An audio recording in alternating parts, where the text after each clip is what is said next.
د خیبر پښتونخوا په جنوبي وزیرستان کې پر پاکستاني پوځیانو ځانمرګی او ډلهییز برید شوی دی.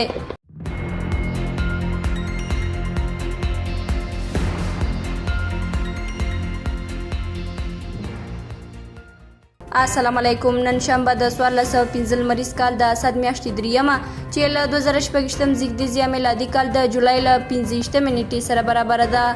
پام وراړم یو تازه خبر ته له یاران ټلویزیون څخه.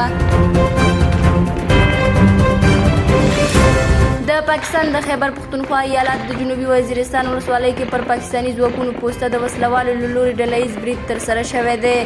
د لومړنیو راپورونو له مخې برید لومړی د چاودېدونکو توکو څخه د ډک موټر په وسیله پیل شوی او له زورورې چاودنې وروسته بریدګر پوستې ته ننوتي دي.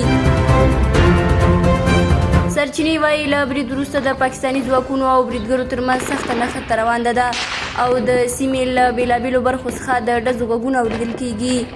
تر دې دمه د مرګ ژوبلې د دقیق شمېر په اړه معلومات نه دي خپاره شوي. د پاکستان حکومت او پوځ تر اوسه د دې پیښې په اړه رسمي دریځ نه دی څرګند کړی او نه هم د برید مسؤلیت کومې وسلوالې ډلې په غاړه اخیستی دی.